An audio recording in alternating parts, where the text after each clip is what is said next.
Husnabad CCI కొనుగోలు కేంద్రంలో పత్తి కొనుగోళ్లలో జరిగిన అవినీతిపై మంత్రి పొన్నం ప్రభాకర్ క్షుణ్ణంగా విచారణ జరిపించి బాధ్యులందరిపై చర్యలు తీసుకోవాలని బీఆర్ఎస్ నాయకులు డిమాండ్ చేశారు.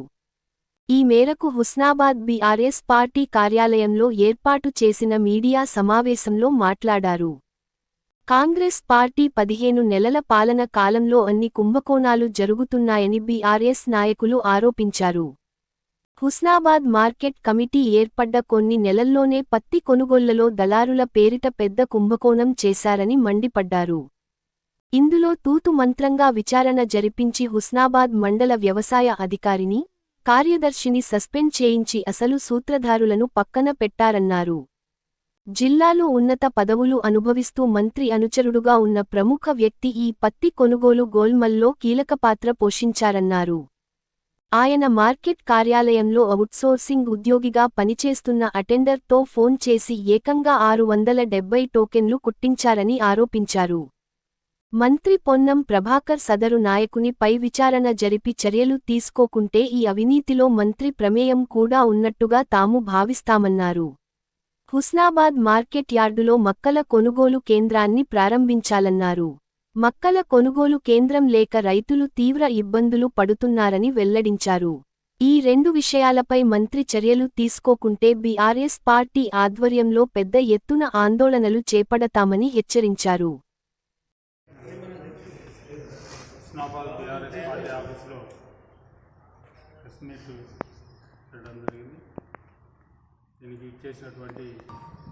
హుస్నాబాద్ మార్కెట్లో ఏం జరుగుతుంది అనే దానిపై ఇవాళ ప్రెస్ మీట్ పెట్టడం జరిగింది. హుస్నాబాద్ మార్కెట్ విషయానికి వస్తే ఈ సంవత్సరం వీళ్ళు ఎన్నుకోబడిన తర్వాత కాంగ్రెస్ ప్రభుత్వం వచ్చిన తర్వాత ఈ 15 నెలల కాలంలో లేని కుంభకోణం అంటే ఇది లేదు. ప్రతి విషయంలో అన్ని కుంభకోణాలే జరగడం జరుగుతుంది. అదేవిధంగా హుస్నాబాద్ మార్కెట్లో ఈరోజు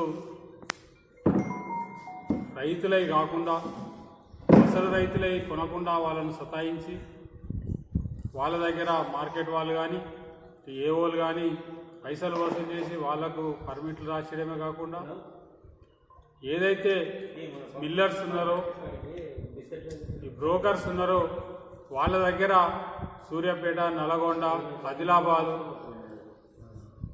ప్లస్ ఖమ్మం వివిధ ప్రాంతాల నుంచి లారీల కొద్దీ కాటన్ తీసుకొచ్చి ఇక్కడ సిసిఎస్లో వాళ్ళు కొన్నదానికంటే 400-500 ఎక్కువ రేటు ఉండడం వలన ఇక్కడి రైతుల పేరు కొంతమంది ఇంకా దౌర్భాగ్యం అంటే హుస్నాబాద్ మార్కెట్ పరిధి రైతులే కాకుండా పక్కనున్నటువంటి జనగాం రైతులు, ఇటు ఎల్కదుర్తి రైతులు, వాళ్ళ బ్రోకర్స్కి ఎవరెవరైతే సంబంధాలు ఉన్నాయో ఆ రైతులై కూడా పెట్టి ఇవాళ సిసిఎస్లో కొనుగోలు చేయడం జరిగింది. ఇంకా వాస్తవం ఏంటంటే పేరు ఒకటి ఉంటుంది, అకౌంట్ నెంబర్ ఒకటి ఉంటుంది, ఫోటో మాత్రం వేరే వాళ్ళది ఉంటుంది. అసలు పాస్బుక్ ఇచ్చి అకౌంట్ నెంబర్ ఉన్న వాళ్ళ ఫోటో ఉండదు అందులో. అక్కడ అందుబాటులో ఎవరు ఉంటే వాళ్ళ ఫోటోలు పెట్టి ఈ టోకెన్లు కొట్టడం జరిగింది. హుస్నాబాద్ మార్కెట్లో ఇప్పుడు సెక్రటరీ ఉన్నాడు, సూపర్వైజర్ ఉన్నాడు, అవుట్సోర్సింగ్ కంప్యూటర్ ఆపరేటర్ ఉన్నారు. వీళ్ళందరినీ కాదని ఇక్కడ ఉన్నటువంటి సీనియర్ నాయకుడు, మంత్రి గారికి దగ్గర ఉన్నటువంటి జిల్లా స్థాయి నాయకుడు, జిల్లా పదవులు పొందుతున్నటువంటి నాయకుడు ఆయన ఆదేశానుసారము మార్కెట్లో అటెండర్గా చేస్తున్నటువంటి ఒక అవుట్సోర్సింగ్ అటెండర్తోని ఒక్కటే రోజు 14వ తారీఖు నాడు 675 టోకెన్లు కొట్టేయడం జరిగింది. మరి వీటి మీద ఎందుకు ఈ కలెక్టర్ కానీ, ఈ అగ్రికల్చర్ వాళ్ళు కానీ, ఎన్ఫోర్స్మెంట్ వాళ్ళు కానీ దీని మీద ఎందుకు ఎంక్వైరీ చేయడం జరుగుతుంది? కేవలం పూజారి సంతకాలని, సెక్రటరీ తప్పుదామని చెప్పి ఇద్దరిని మాత్రమే సస్పెండ్ చేసి చేతులు దులుపుకోవడం కాదు, ఇలా మేము బాయాప్త ఆరోపణ చేయడం జరుగుతుంది.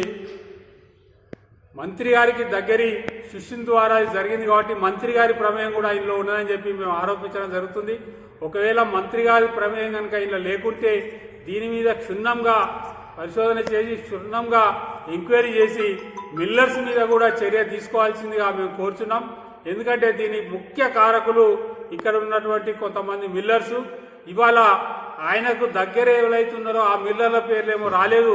మామూలుగా అనామకులు ఉన్నటువంటి తక్కువ చేసిన స్కామ్ చేసిరు అందరూ, తక్కువ చేసినటువంటి వాళ్ళ పేర్లేమో వచ్చినాయి. ఇవాళ అసలు చేసినటువంటి ఆ మంత్రికి దగ్గర ఉన్నటువంటి మంత్రి ఎలక్షన్లో ఇంట్లో ఆయన ఇన్ఛార్జీలను పెట్టుకొని పైసలు వంచినటువంటి ఆ మిల్లు పేరు ఎందుకు రాలేదని చెప్పి నేను ఇవాళ ఈ ప్రెస్ దీని అడుగుతున్నాను. దీనిలో మంత్రి గారి ప్రమేయం లేదంటారా? మరి లేదన్నప్పుడు అందరి మీద సమాన స్థాయిలో ఎంక్వైరీ చేయాలి, కానీ కొంతమంది మీద చేసి ఏదో సెక్రటరీని సస్పెండ్ చేసినాం, ఏవోను సస్పెండ్ చేసినాం, మా చేయులు దులుపుకున్నాను కాదు. దీని మీద ఖచ్చితంగా మంత్రి గారి ప్రమేయం ఉంటుంది. మంత్రి గారి కనుక చిత్తశుద్ధి ఉంటే దీని మీద కింది స్థాయి వరకు కూడా ఎంక్వైరీ చేసి ఏ మిల్లులైతే దీని మీద ఈ స్కామ్లో ముఖ్య పాత్ర వహించారో వాళ్ళ మీద కూడా చర్య తీసుకోవాలి, వాళ్ళ లైసెన్సులు రద్దు చేయాలని చెప్పి మేము డిమాండ్ చేస్తున్నాం. అదేవిధంగా ఇవాళ మక్కలు రైతుల దగ్గర బ్రోకర్స్ ఏదైతే ఉన్నదో అర్తిదారులు వాళ్ళు షటర్లలో కొని వాళ్ళను చాలా ఇబ్బందుల పాలు చేస్తున్నారు. ఇమీడియట్లీ మక్కల కొనుగోలు కేంద్రాలను ఏర్పాటు చేసి మక్కలు కొనే విధంగా మంత్రి గారు చర్యలు తీసుకోవాలి. ఎందుకంటే ఈసారి వాటర్ ప్రాబ్లం ఉన్నది కాబట్టి మన ఏరియాలో 80% మక్కలే వేసిరు. వాళ్ళ కోతలకు వచ్చినాయి, వాళ్ళు పెట్టుబడులు పెట్టున్నారు. మీరు రైతు బంధు ఇవ్వలేదు, రుణమాఫీ చేయలేదు, రైతులను ఏ విధంగా ఆదుకోలేదు. కాబట్టి వెంటనే కనీసం మక్కల కొనుగోలు కేంద్రాలన్నా ఏర్పాటు చేసి రైతులకు మీరు మేలు చేసే వాళ్ళుగా చేయాలని చెప్పి కోరుతున్నాం. ఒకవేళ మీరు వీటి మీద చర్యలు తీసుకోకుంటే మేము మా బీఆర్ఎస్ పార్టీ పక్షాన పెద్దన్న పాత్ర వహిస్తూ అఖిలపక్షం ఏర్పాటు చేసి దీని మీద సీరియస్గా ధర్నాలు రాస్తారోకాలు చేసి మంత్రి గారు చర్యలు తీసుకోకపోతే మంత్రి గారి పైన మేము ఆరోపణలు చేయడం జరుగుతుంది. ఇంకా మేము ఒక వారం రోజులు టైం ఇస్తున్నాం మంత్రి గారికి. ఈ వారం రోజుల టైం లోపు కనుక వారి మీద చర్యలు తీసుకోకపోతే మేము హుస్నాబాదు రైతుల పక్షాన మేము ఆందోళన కార్యక్రమాలు చేపడతామని చెప్పి హెచ్చరిస్తున్నాం. జై తెలంగాణ. గత 9 సంవత్సరాలు బీఆర్ఎస్ ప్రభుత్వం హయాంలో ఏ ఒక్క కుంభకోణం జరగలేదు. మరి మార్కెట్లో 9 సంవత్సరాల పరిపాలనలో ఏ ఒక్కటి కూడా బయటికి రాలేదు, జరగలేదు. మరి ఇవాళ కేవలం ఒక సంవత్సరంన్నర లోపలనే ఇవాళ 1,80,00,000 కుంభకోణం జరిగిందంటే మరి మంత్రివర్యులు దీన్ని దృష్టిలో పెట్టుకొని అసలు సూత్రధారులు ఎవరు, వారిని బయటికి తీసి ఎవరు తప్పు చేశారో దాన్ని ఎంక్వైరీ చేసి వాళ్ళ మీద చర్య తీసుకోవాలి. కానీ మాత్రం ఒక ఉద్యోగస్తులను సెక్రటరీ అకౌంటెంట్ మీద వాళ్ళని సస్పెండ్ చేసి చేతులు దురుపుకోవడం కాదు, ఇది పద్ధతి కాదు. అసలు చేసింది ఎవరు, వాళ్ళు దానిలో ప్రమేయం ఎవరిది, అది మంత్రివర్యులు తెలుసు అని మేము అనుకుంటున్నాం. ఒకవేళ కనుక మీకు తెలియకపోతే మాత్రం ఖచ్చితంగా మీకు చిత్తశుద్ధి ఉండేది ఉంటే ఎంక్వైరీ పెట్టి వారి మీద కూడా చర్యలు తీసుకోవాలి. మరి ఇప్పుడు ఈ విధంగా ఇదే తంతు కొనసాగితే మాత్రం బదనామయ్యేది మాత్రం మీరే. మంత్రివర్యులకు మేము కోరుకుంటున్నాం, ఇప్పటికైనా కూడా మన మార్కెట్ను కాపాడండి, రైతులను కాపాడండి. ప్రతి విషయంలో కూడా మీరు శ్రద్ధ తీసుకొని చేసినట్టయితే ఉంటే మీరు ఈ చేసిన తప్పును మీరు చేయలేదని ప్రజలు అనుకుంటారు. ఒకవేళ కనుక చిత్తశుద్ధి మీ దగ్గర లేకపోతే మాత్రం గుర్తుపెట్టుకోండి, మీ పాత్ర ఉందని మేము కాదు ప్రతి ఒక్కరు కూడా అనుకుంటాం. ఇప్పటికైనా మీరు తొందరపడి దాని మీద ఎంక్వైరీ పెట్టండి.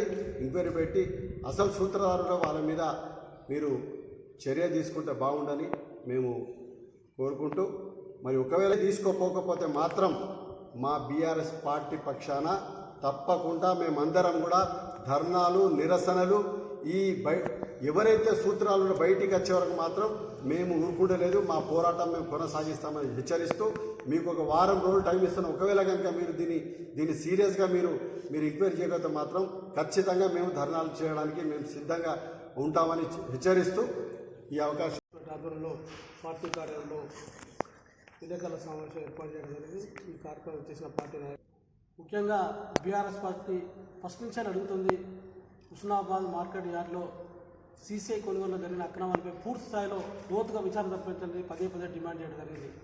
కానీ నామమాత్రంగా విచారణ జరిపినట్లు ఇద్దరు అధికారులను సస్పెండ్ చేసి చేతులు దులుపునట్టు కనబడుతుంది.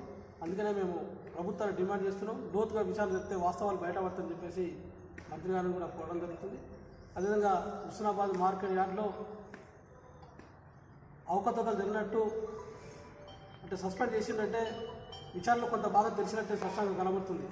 వీళ్ళ వెనుక ఎవరున్నారని కూడా తెలియాల్సిన అవసరం ఉన్నది. ఈ ప్రభుత్వానికి సిద్ధశుద్ధి ఉంటే వెంటనే పూర్తిలో విచారణకు మంత్రి గారు ఆదేశాలని చెప్పేసి కోరడం జరుగుతుంది. అదేవిధంగా హుస్నాబాద్ పట్టణంలో మార్కెట్ యార్డ్లో కొనుగోలు జరగకుండా షాపుల ముందు విచ్చలవిడిగా కొనుగోలు చేయడం జరిగేలా రైతులు కష్టపడి పండించిన పంటకు సరైన గిట్టుబాటు ధర ఇచ్చే విధంగా లేదు. పాలకులు మాత్రం ప్రారంభ కార్యక్రమంలో చెప్పడం జరిగింది, రైతుల గిట్టుబాటు ధర కోసమే కొనుగోలు కేంద్రాలు ఏర్పాటు చేస్తామని చెప్పేసి.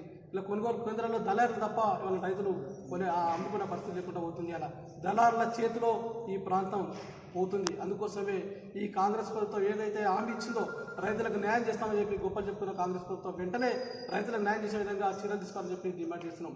అదేవిధంగా సీసీ కొనుగోలు కానీ, తర్వాత మార్కెట్లలో కందుల కొనుగోలు కానీ, మొక్కల కొనుగోలు కానీ, ఇతర విషయాల్లో తప్పకుండా బీఆర్ఎస్ పార్టీ రైతుల పక్షాన కొట్లాడుతుంది. అదేవిధంగా రానున్న రోజుల్లో ఏ అన్యాయం జరిగినా బీఆర్ఎస్ పార్టీ ముందు కొట్లాడుతుంది చెప్పి సందర్భంగా చెప్పడం జరుగుతుంది.